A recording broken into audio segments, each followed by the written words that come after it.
morning, YouTube. I know my hair looks a bit silly. I don't care. Anyway, I found this, right? Buried. My friend wrote it about authority. It's quite an interesting read, so I thought I'd read it. Now, my reading skills can be a bit crap at times, so it's just, hopefully it won't be. Okay, late in the 1600s, an insurance company based in London had the notion to capitalise upon the anxiety about domestic fires that followed the Great Fire of London. They created a workforce that plied its trade many in London and Bristol. The policymen approach to selling fire insurance was, buy my fire insurance or I'll burn your house down. They traded for a while until people noticed their unlawful, illegal, coercive approach to commerce.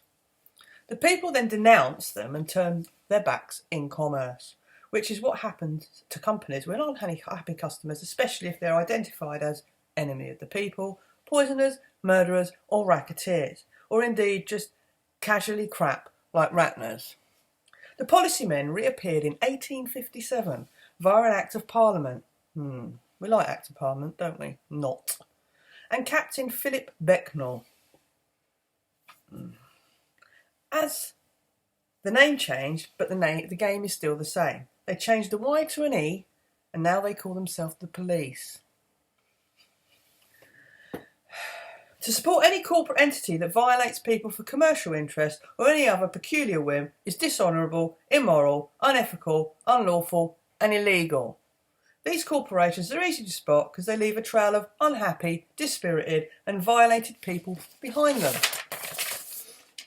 By their fruits ye shall know them. By their fruits ye shall know them. Okay, some bullshit Latin thing. A clever bloke once said.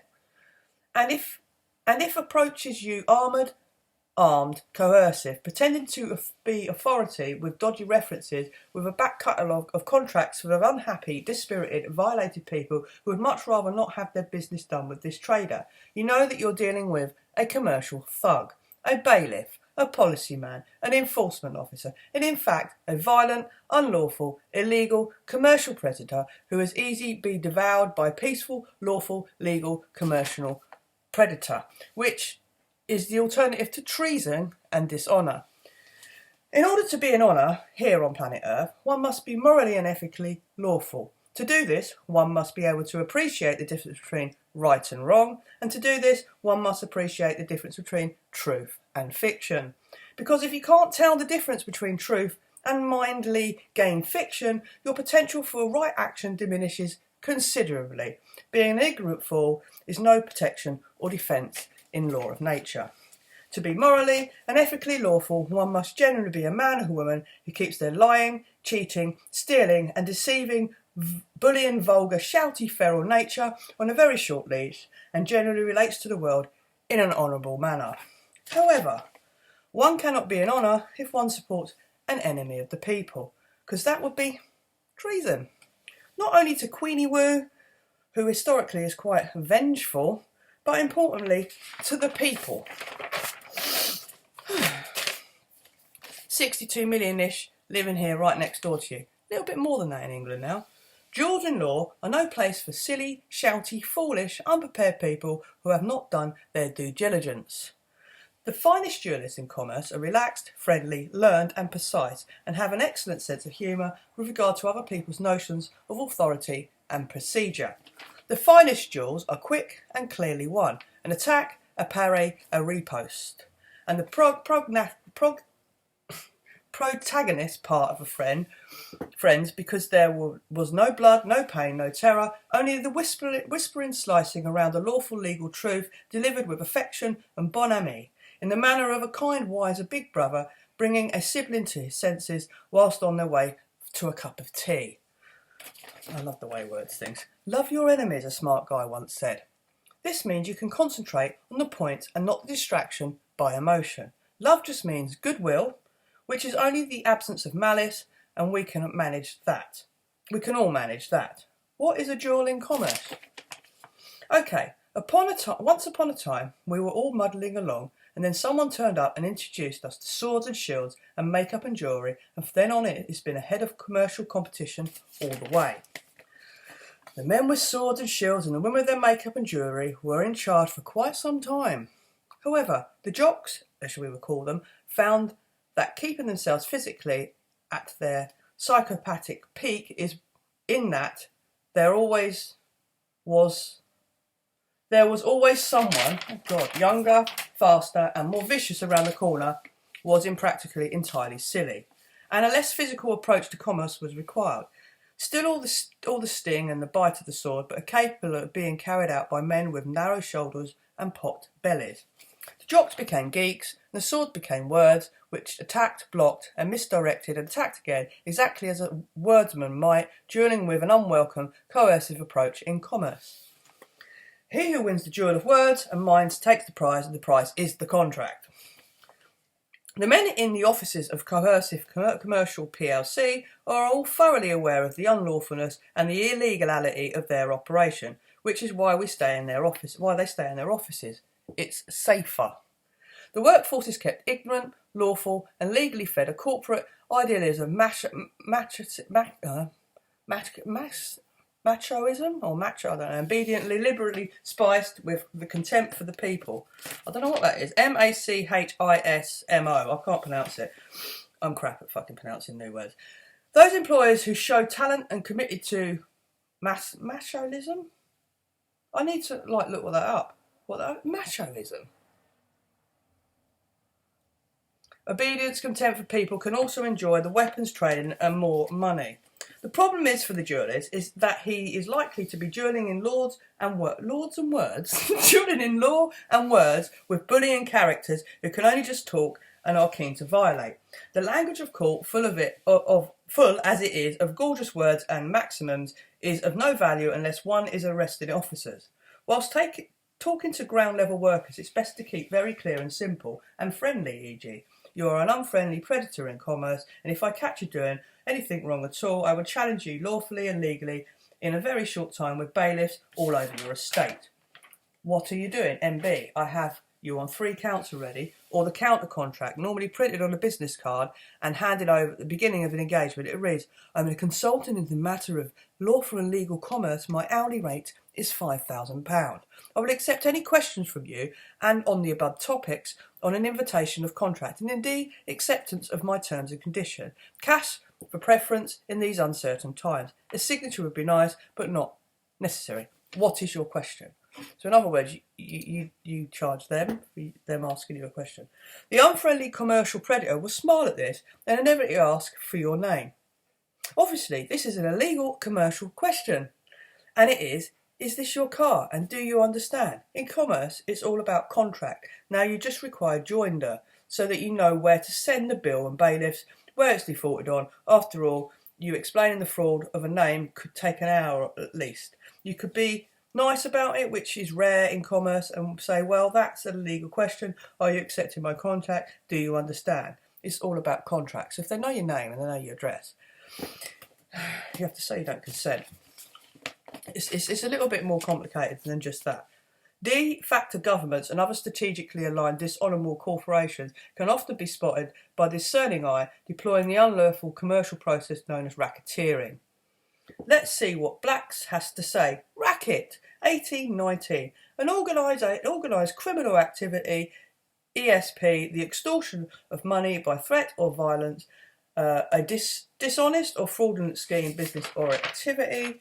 Racketeer, 1924, a person who engages in racketeering, e.g. the police, bailiffs, enforcement officers, or anyone who insists you submit your contract or they'll violate and seize your stuff.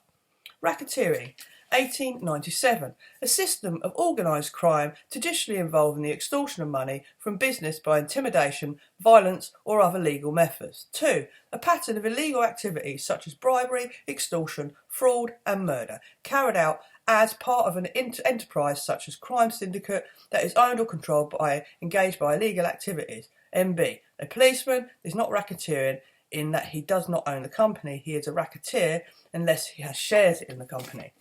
If McDonald's staff burst out of the franchise, armed, armoured and started coercing men and women and children into buying Big Macs while tasering those who disagreed and indeed killing the ones that really didn't like, no one would have any trouble recognising the violence, both unlawful and in commercial illegal. Intriguingly, have blue lights instead of Happy Meals does not make the violation lawful or legal. Prior to the constable was the tithing man. He was a happy racketeer who collected money and violated people for being poor and homeless, usually for the church or domestic, fly-by-night corporations such as royalty and de facto governments. He was also expected to violate robbers and rascals when the occasion rose.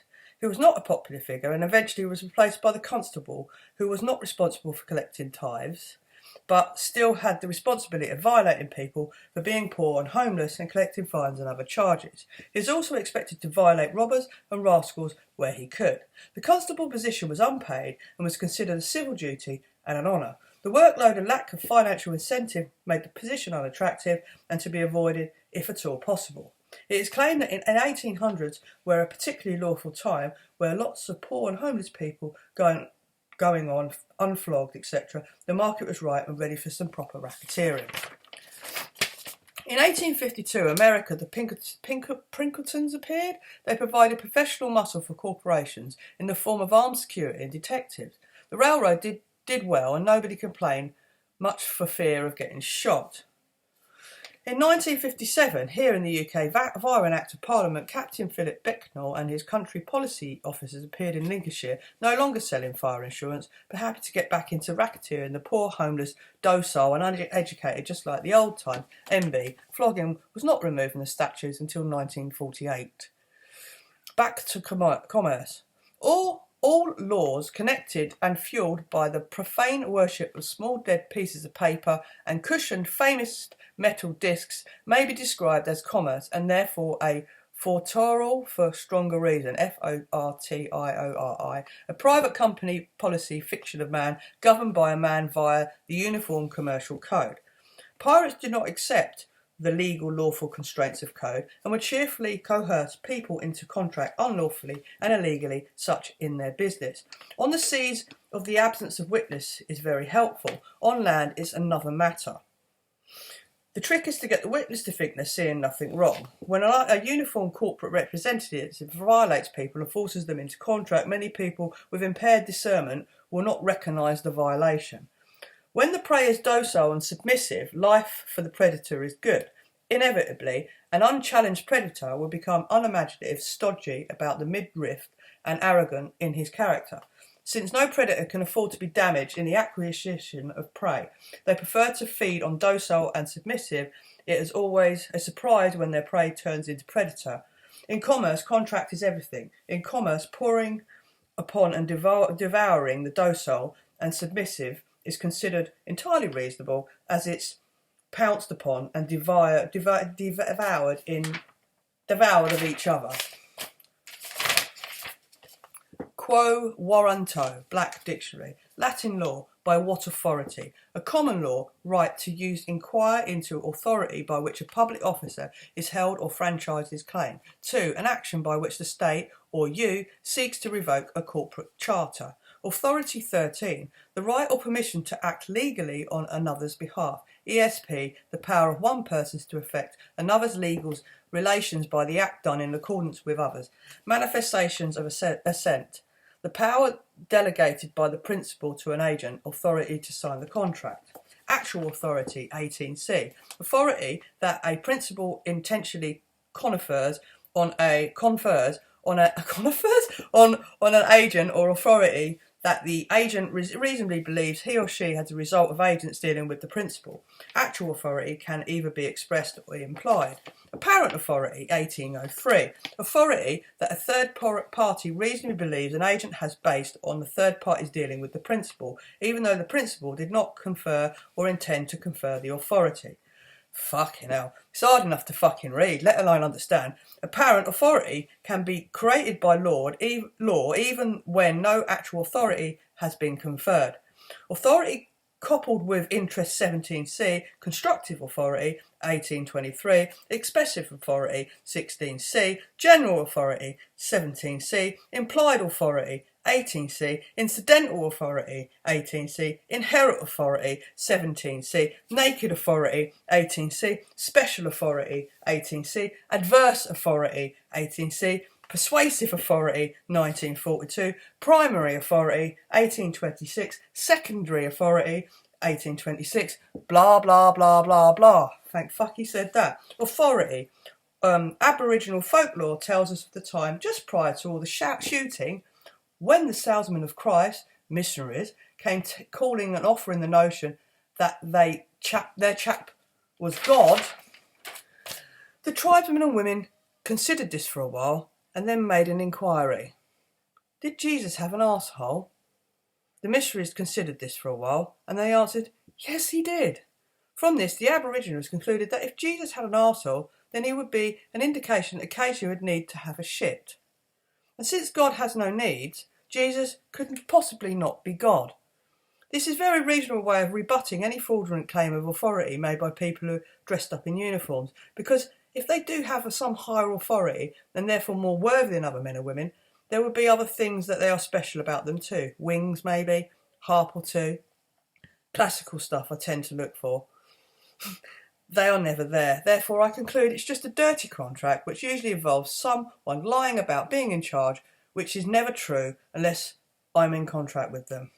1. Hand over authority with manifestations of assent, e.g. understand the hostile trader's position. 2. Make contract by signing old pieces of paper put in front of me. 3. Make contract by not speaking up for myself, tacit procreation, no dissent is assent, or I'm busy behaving dishonourably, hurting someone, stealing their stuff.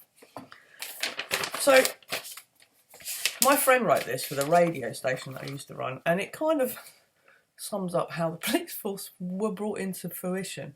And when you actually hear that story and look at it for what it is, you actually look into how our political system works. Every 5 years, someone knocks on your door and asks you to fill in an electoral roll, and you put your corporate name on it, and by signing your name, you enter into any parliamentary acts and statutes that are brought into fruition. So you're in contract by signature. If you're not on the electoral roll, you know, they say, oh, you can't get mortgage, you can't get this, you can't get that. I've got credit. It's not really affected me. I have been on the roll in the past. But when you're on the roll, you sign. It's almost like I agree to every rule that this stupid government brings in. That's what it's about. It's all contractual. When you look at it for what it is, you can actually say no. Lots of people don't know that. Peace, love and light.